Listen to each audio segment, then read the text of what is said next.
চারটা জিনিস সৌভাগ্যের লক্ষণ, এটা যদি পাও খুব ভালো। কয়টা? সবাই বলেন কয়টা? চারটা জিনিস সৌভাগ্যের লক্ষণ। এক নাম্বার আল মারআতু সালেহা, নেককার স্ত্রী। দুই নাম্বার আল মাসকানুল ওয়াসি', প্রশস্ত বাড়ি। তিন নাম্বার আল জারু সালেহ, গুড নেইবার, ভালো প্রতিবেশী। চার নাম্বার আল মারকাবুল হানি, মানে ভালো বাহন বা যানবাহন। চারটা থাকলে এটা একটা সৌভাগ্যের আলামত, খুশনসিব।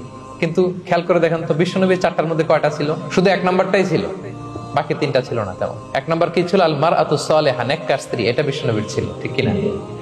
দুই নাম্বার আল মাসকানুল ওয়াসি', স্পেশিয়াস হাউস, বড় ঘর, বিশ্বনবীর ছিল না মক্কায় না মদিনায়। মদিনার ঘরগুলো দেখেন, এক এক বিবির এক এক ঘর, ছোট্ট ঘর, খেলে হাইটা এসে বসতে পারে আর শুইতে পারে এতটুকু। তিন নাম্বার আল জারু সালেহ, ভালো প্রতিবেশী ছিল। মক্কায় না মদিনায়, মদিনায় গেলেন আশেপাশে ইহুদিরা থাকতো, বনু কাইনুকা, বনু কুরাইজা, বনু নাদির। তাদের ষড়যন্ত্রে একটা রাতও শান্তিতে ঘুমাইতেই পারে নাই। সুক্ত দূর কি বাদ, সবসময় জ্বালাতন করতো, বিট্রে করতো, ওয়াদাভঙ্গ করতো, এগুলো ঘটেছে। তার মানে ভালো প্রতিবেশী জোটে নাই। চার নাম্বার আল মারকাবুল হানি, ভালো বাহন। খুব বেশি ভালো বাহন ছিল তাও বলা যায় না, খাবারই তো ছিল না, ওট খাইলে না গায়ে জোর থাকবে, ঠিক কিনা? হ্যাঁ, কসওয়া আদবা ছিল। তার মানে বাহন ছিল চালানোর মতো, কিন্তু খুব বেশি ভালো বাহন যে ছিল এমন নয়। তাহলে চারটার মধ্যে বিষ্ণু পেয়েছিলেন কয়টা? একটা।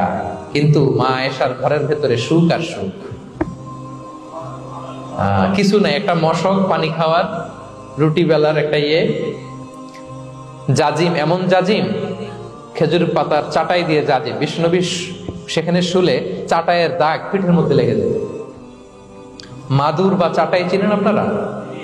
বাংলাদেশে দেখেন নেই? ওই চাটাইয়ের মধ্যে বিষ্ণুনবী শুয়ে পড়লে, ঘুম থেকে উঠলে ওই চাটাইয়ের দাগ পিঠের মধ্যে বসে যেত। কিন্তু ঘর ভরা সুখ আর সুখ। কারণ টাকা দিয়ে বাড়ি কিনা যায়, গাড়ি কিনা যায়, ঘর কিনা যায়, সব কিনা যায়, কিন্তু সুখ কিনা যায় না। কিনা যায়? এজন্য মনের সুখই আসল সুখ, ওইটাকে গুরুত্ব দিবেন প্রিয় ভাইরা। সহিহ মুসলিমের